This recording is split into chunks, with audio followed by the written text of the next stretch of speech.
देखो, आप सबका बहुत बहुत स्वागत कि आपने यहाँ आने पर मेरा स्वागत किया। आने का पर्पज़ तो यही था कि मैं स्वयं भी श्रीनगर और लाल चौक में कभी जा पाऊँ।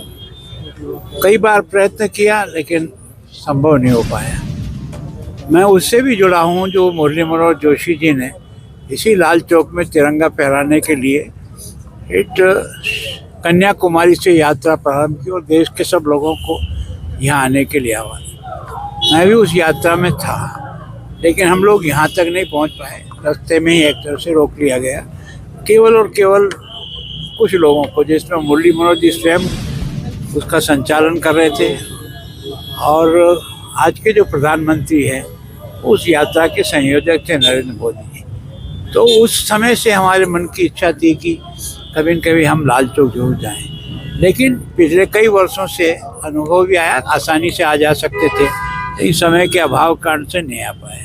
लेकिन अभी मैं पंजाब में राज्यपाल हूँ, नज़दीक भी आ गया हूँ और सामान्यतः मेरी इच्छा भी थी, तो केवल 2-3 दिन घूमने के हिसाब से भी और इस पवित्र स्थान को भी देखने का मुझे मौका मिले, जहाँ भारत का तिरंगा लहराने के लिए भी एक संघर्ष करना पड़ता था। आज वो भारत का एक अभिन्न हिस्सा बन कर के ऐसा लगता ही नहीं कि हम अलग अलग हैं। ऐसी स्थिति में यहाँ इस तिरंगे का जो मान और सम्मान बढ़ा है, उसके कारण से सारा देश बहुत प्रसन्न है।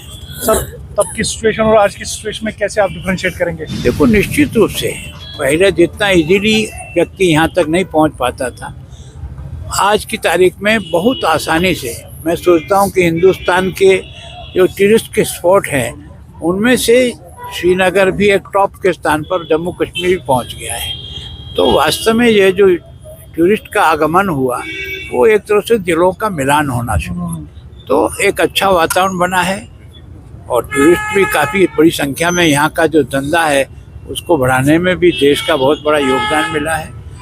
तो सर, यहाँ के मीट डीलर्स को वहाँ पर कुछ इश्यूज है, उनको वहाँ पर रोका जा रहा है, तो उसके मुताबिक क्या कुछ कार्रवाई होने जा रही है आपकी तरफ से? नहीं, कहाँ रोका जा रहा है? पंजाब नहीं, हमें तो किसी को नहीं रोकते हैं। वहाँ पर कोई इंडिविजुअल्स है जो वहाँ पर मीट डीलर्स को रोक कर उनसे कुछ फाइन भी लेते हैं और उनके गाड़ियों को जब्त करते हैं। आप अगर हमें बताइए, कुछ लिख के भेजिए।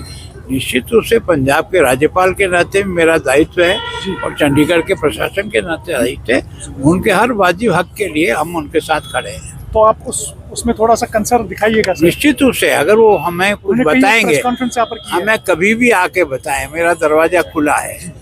कोई भी व्यक्ति आकर के अपनी समस्या बता सकता है, मैं उसको हल करने का प्रयास। बहुत शुक्रिया।